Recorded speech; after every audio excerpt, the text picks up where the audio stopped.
नमस्कार। आज हम भारत की सबसे पुरानी पर्वत श्रृंखलाओं में से एक अरावली से जुड़ी एक बहुत बड़ी बहस पर बात करने वाले हैं। एक नया कानूनी नियम आया है जिसने पर्यावरण से लेकर राजनीति तक हर जगह एक हलचल सी मचा दी है। जरा सोचिए, हजारों सालों से जो पहाड़ खड़े हैं वो अचानक कानूनी तौर पर एक तरह से गायब हो जाएं, बस एक नियम बदलने से। सुनने में अजीब लगता है ना, पर आज हमारी बातचीत का मुद्दा यही है। तो सवाल ये है कि ये सब शुरू कहाँ से हुआ। देखिए, ये पूरा विवाद सुप्रीम कोर्ट के एक नए नियम की वजह से खड़ा हुआ है।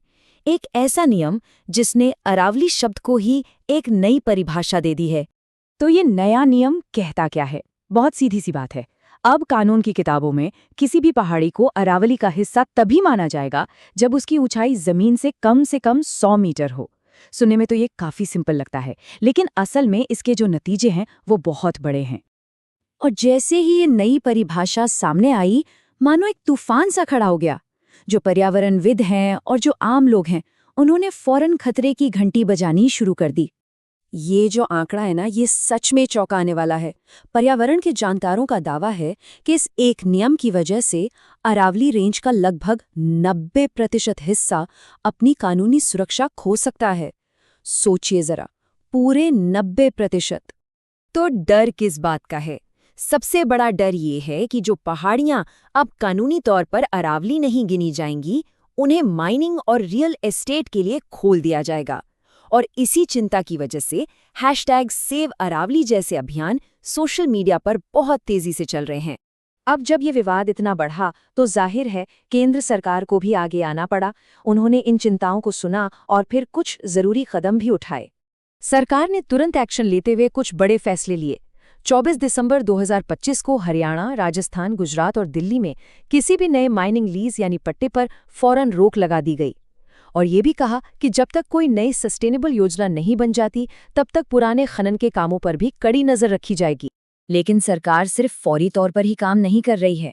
अरावली के भविष्य को बचाने के लिए एक बहुत ही बड़ी और महत्वाकांक्षी योजना भी है।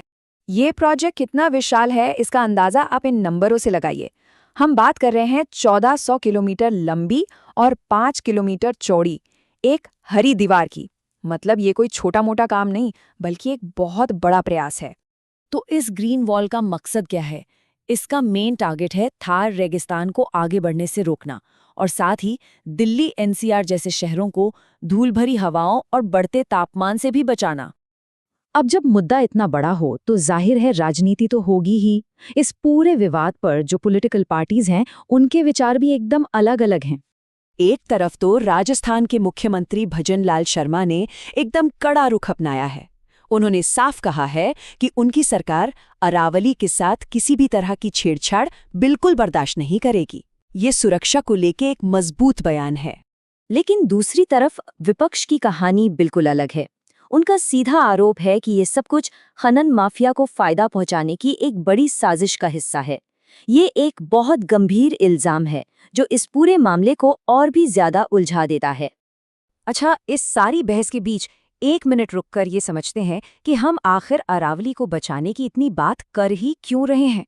ये पर्वत श्रृंखला सिर्फ कुछ चट्टानें और पत्थर तो है नहीं। देखिए, अरावली एक तरह से उत्तर भारत की लाइफलाइन है। ये थार रेगिस्तान को आगे बढ़ने से रोकती है। दिल्ली NCR के लिए ये ग्रीन लंग्स यानी फेफड़ों की तरह काम करती है। जमीन के नीचे पानी को रिचार्ज करने में मदद करती है और न जाने कितनी ही जंगली जानवरों का घर है। तो इसका महत्व किसी भी कानूनी परिभाषा से कहीं ज्यादा बड़ा है। तो आज हम एक ऐसे मोड़ पर खड़े हैं जहां एक तरफ एक कानूनी परिभाषा है जो अरावली के एक बड़े हिस्से को खतरे में डाल सकती है, और दूसरी तरफ इसे बचाने के लिए एक बहुत बड़ी ग्रीन वॉल परियोजना है। अब सवाल ये है कि इन दोनों में से कौन सी ताकत अरावली का भविष्य तय करेगी? इसका जवाब तो सिर्फ आने वाला वक्त ही देगा।